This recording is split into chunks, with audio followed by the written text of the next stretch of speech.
अस्सलाम वालेकुम नाजरीन, हॉरर उर्दू पॉइंट के साथ मैं हाजिर हूँ। चलिए सुनते हैं कि शमशान घाट के पुजारी में आगे क्या हुआ। बड़े पुजारी को मेरे आने की इत्तला मिली तो वो भजन छोड़कर मेरे स्वागत को आ गया। मुझे कुशल्या की तरफ मुतवज्जा पाया तो जल्दी से बोला, महाराज ये मेरी बच्ची है कुशल्या, मुझे पता चल गया है। मैंने बड़े पुजारी से कहा, तुझे ये जानकर और भी खुशी होगी कि आज रात तेरी बच्ची हमारी कुटी में रहेगी। ये आप क्या कह रहे हैं महाराज? बड़े पुजारी ने मुझे हैरत से देखते हुए कहा। तो मैं हकारत से बोला, मूर्ख, क्या तू नहीं जानता कि तू किससे बात कर रहा है? तुझे तो प्रसन्न होना चाहिए कि मैं तेरी लड़की को स्वीकार करके तेरा मान बढ़ा रहा हूँ, परंतु ये पाप है महाराज, घोर पाप। तू मुझे पाप और पुण्य का फर्क समझाएगा? मैंने गुस्से से तिलमिला कर कहा। फिर एक मंत्र पढ़कर फूंका तो बड़ा पुजारी मंदिर के फर्श पर गिरकर तड़पने लगा। पुजारी की चीखों पुकार सुनकर मंदिर के दूसरे पंडित पुजारी भी वहां आ गए, लेकिन मुझे गुस्से में देखकर किसी को बोलने की हिम्मत ना हुई। बड़ा पुजारी बदस्तूर फर्श पर लौट रहा था। मैंने दूसरा मंत्र पढ़कर फूंका तो उसके शरीर में आग लगी और पलक चमकते मेरे बैरों ने इसे जलाकर भस्म कर दिया। दूसरे पंडित और पुजारी तो सख्ते के आलम से दो चार खड़े रहे, लेकिन कौशल्या और उसके कुंबे की दूसरी औरतों ने चीखना चलाना शुरू कर दिया। बाकी यात्री अपनी अपनी औरतों को लेकर मंदिर से भाग गए। मैंने कौशल्या को रोते चिल्लाते देखा तो आगे बढ़कर इसकी कलाई जोर से पकड़ ली। इसकी माँ आगे बढ़ी तो मैंने अपने चेलों को इशारा किया, जो इसको पकड़कर दूसरी तरफ ले गए। कौशल्या चीखती चिल्लाती रही। मेरे आहनी शिकंजे से बचने के लिए इसने बहुत हाथ पांव मारे, लेकिन मेरे बैर उसे जबरदस्ती उठाकर मेरी कुट्टी में ले आए और मैंने इसके शदाब हुस्न को अपने हवस के जज्बे की भेंट चढ़ा दिया। फिर अपने चेलों को हुक्म दिया कि इसे उठाकर वापस इसके घर फेंक आए। सुबह जब मेरी आंख खुली तो मुझे पता चला कि कौशल्या ने रात मेरी कुटी से जाने के बाद जो हत्या कर ली है। इसकी माँ अपना दिमागी तवाज़ुन खो बैठी और मेरे ऊपर इन बातों का मतलब कोई असर नहीं हुआ। कुछ दिन मजीद मथुरा में क्याम करने के बाद मैं जयपुर चला गया। यहाँ भी मेरे चेलों ने मेरा पुरजोर हैर मकदम किया, मगर जयपुर से मेरा दिल जल्द ही उचाट हो गया। चनाचा मैंने दिल्ली जाने की ठान ली। बुजुर्गों का कौल है कि मुंह को खून लग जाए तो ये आदत छूटनी मुश्किल हो जाती है। मेरी कैफियत भी कुछ ऐसी हो गई थी। अपनी गैर मामूली कुव्वत के नाते और कुराइश पर सबसे ज्यादा ताकतवर होने के एहसास ने मुझे इंसानों से दरिंदा बना दिया था। मेरी बात की जिंदगी इस किस्म के वाकया से भरी पड़ी है। मैं बेकाबू हो गया था। इज्जत नफ्स मेरे हाथ से खत्म हो गई थी।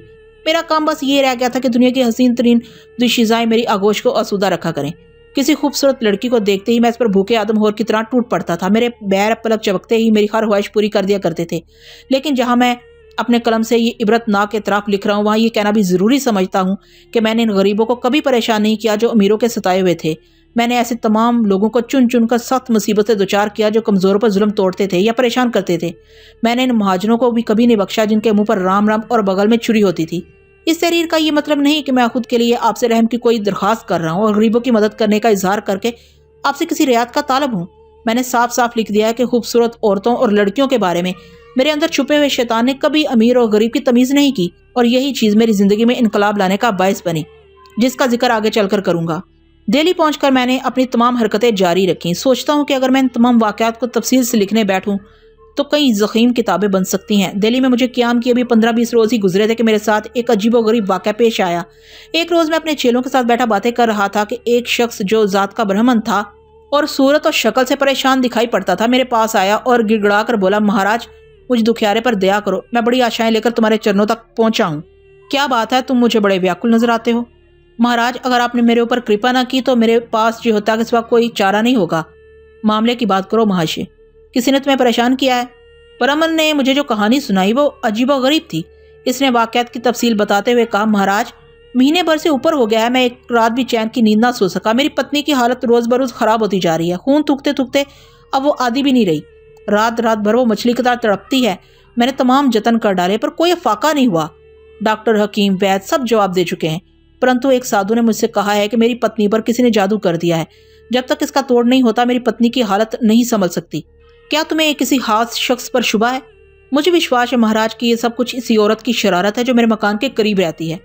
ब्राह्मण ने बड़ी अकीदा से मेरे चरण दबाते हुए कहा, एक बार मेरी पत्नी ने इसे बुरा भला कह दिया था, तब ही से वो पट्टी से लग गई है। अच्छा, मैंने संजीदगी से जवाब दिया। क्या नाम है इस कलंकनी का? इसका नाम रजनी है महाराज।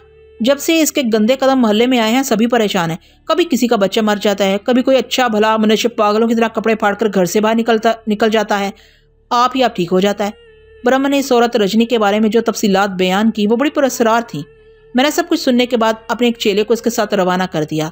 जिस चेले को मैंने ब्राह्मण के साथ रवाना किया वो बहुत सारे जंतर मंतर जानता था। मुझे विश्वास था कि वो ब्राह्मण की परेशानी दूर करने का कोई न कोई उपाय जरूर करेगा।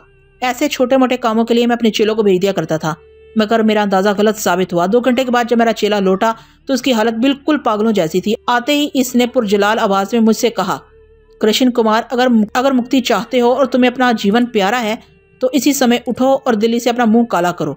यदि तुमने इनकार किया तो समझ लो मैं तुम्हारी शक्ति नष्ट कर दूंगा। ऐसा श्राप दूंगा कि तमाम जीवन पागलों की तरह सड़कों और गलियों में मारे मारे फिरोगे। एक लम्हे के लिए तो मेरे सारे तन बदन में आग लगी। मेरा दिल चाहा कि उंगली के एक ही इशारे से इसे जलाकर भस्म कर दूं, लेकिन फिर मेरा इरादा फौरन ही बदल गया। मैंने अपनी शक्ति के जोर से मालूम कर लिया कि वह निर्दोष है और किसी गंदी ताकत के जेर असर होने के सबब मुझसे बातें कर रहा है। चुनाचा मैं कुछ देर तक इसकी आंखों को घूरता रहा। फिर मैंने आगम बेताल का एक मंत्र पढ़कर फूंक मारी तो मेरा चेला जमीन पर अकड़ों बैठकर यूं झूमने लगा जैसे इस पर नशा तारी हो गया हो। इसकी आंखें हल्कों से बाहर उबली पड़ रही थी। बार बार वो अपने सर को जोर से झटकता भी जाता था। आप बताओ महाशय, तुम कौन हो? मैंने चेले की आंखों में झांकते हुए करखत लहजे में पूछा। मैं लक्ष्मण दास हूँ, मेरे चेले ने झूमते हुए जवाब दिया। इस मनुष्य पर तुम्हें किसने भेजा है? मैंने दूसरा सवाल किया। रजनी ने। मैं इसकी हर आज्ञा का पालन करने पर मजबूर हूँ।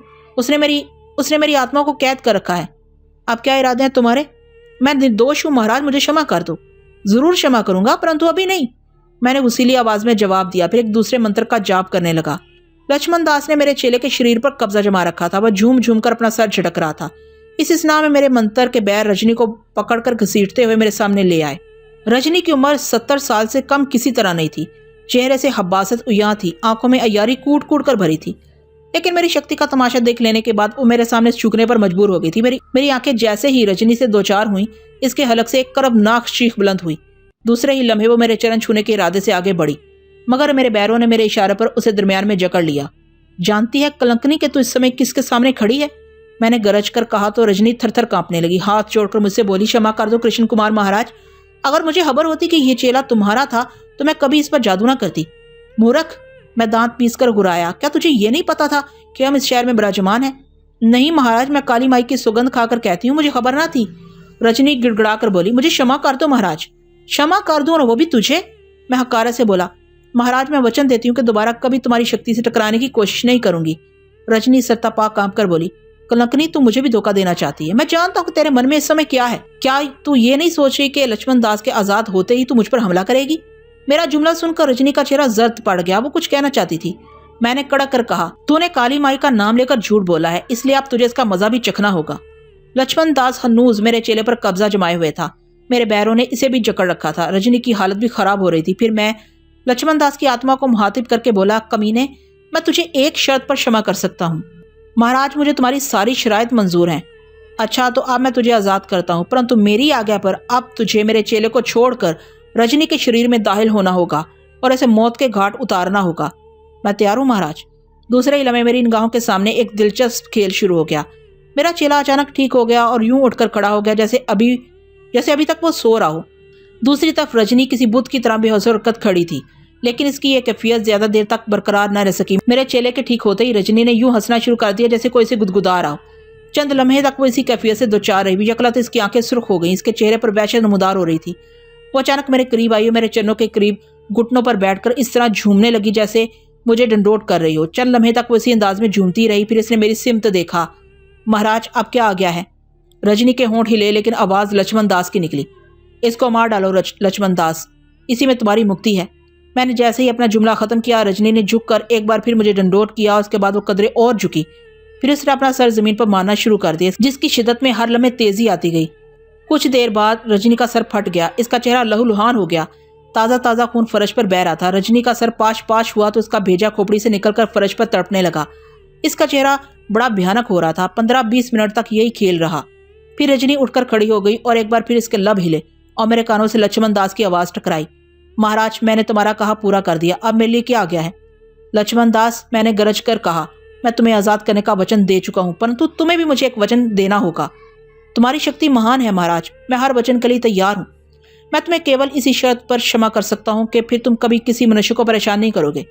मैं वचन देता हूँ महाराज कि आइंदा किसी को परेशान नहीं करूंगा। अच्छा जाओ, हम तुम्हें आजाद करते हैं। मैंने हाथ उठाकर इशारा किया। मेरा इशारा करना था कि रजनी का जिस्म लड़खड़ाने लगा। लक्ष्मण दास की आत्मा इसके शरीर से निकल रही थी। रजनी आगे पीछे झकोले खा रही थी। फिर जैसे ही लक्ष्मण दास की आत्मा ने इसके शरीर को छोड़ा, वो मुर्दा होकर जमीन पर ढेर हो गई। मेरा चेला हैरत से आंखें फाड़े ये तमाम मंजर देख रहा था। मेरे इशारे पर वो रजनी के मुर्दा जिस्म को घसीट कर बाहर फेंक आया। फिर मेरे चरण दबाने बैठ गया।